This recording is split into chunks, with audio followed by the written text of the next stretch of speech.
Lenny is closing in on the lead of Vice President Sara Duterte. Are we seeing that kind of movement?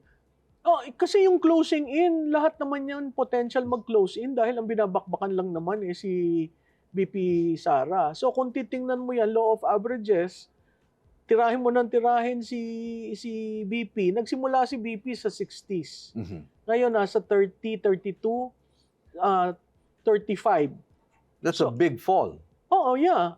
Across 4 years. Yeah. Okay? Okay. So, with all the demolitions, ang nakikita mo, yung base vote ng Duterte remains. Okay. If you go to Mindanao, that's a high of 80s to 90. Right, percent of Mindanao. If you go to Central Visayas, which is Cebu, Bohol, that is still in the high 70s. Okay. So, makikita mo, totoo, dahil wala naman tinitira kay Lenny. Diba? So, lahat itong mga pangalan na nababanggit, walang accusation. Ang tangi lamang tinitira ay si VP Sara. So, logical yung pag-ungos ng numero niya. So, itong 32, hindi na ito bababa. Kumbaga, it will stay in the 30s. Ang sense Pwede ko, akit pa. Pwede umakyat, pero hindi na bababa. Kasi yan na ang base. Yan ang base. Oo. Okay. But pag bumaba, alarming na yon. Yun.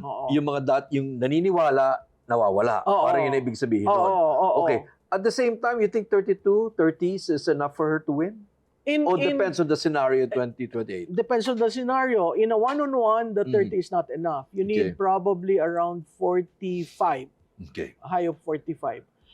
If it's 1 against 8, 1 against 7, 30. I'll go with the 30 to 35. Okay. But Malu, di ba, we've always had elections, presidential elections with multiple candidates. Minsan nga 10 yan eh.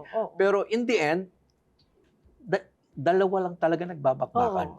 So even if we have, 4 or 6 candidates in 2028, it will still be a square off of 2 candidates. No, but kasi pag marami ka, nababawasan yung share of vote. Di ba maliit lang naman? Minimal, Kahit marginal yung hindi mga... ka magiging majority. Magiging plurality ka. Samantalang pag enough to win. Like Ramos, enough to win? Yeah.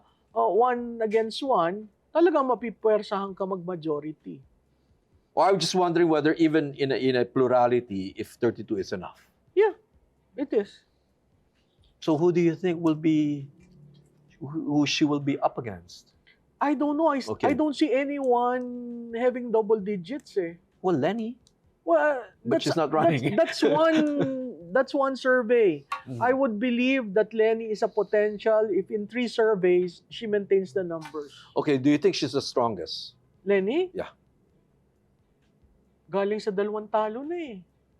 Vice President and But President. who else if it's not Lenny?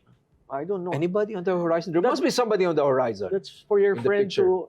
Di ba sabi nga nung kaibigan mo, dapat mag-unite, mag-common candidate. Right. That's the challenge to the opposition. So, with Lenny out of the picture, they're looking only at 2 people, Risa Hontiveros and Bam Aquino. That's a lot of catching up. For these 2 people. Yes. And who else? John Vic says he's fine John with it. Vic He's is ready. But you know, the people may not be ready. That's what he also said. The people might not be ready for him. I don't know with he's the very honest and candid. Yes. I think it's not every politician's dream to run for president. Only a few and selected ones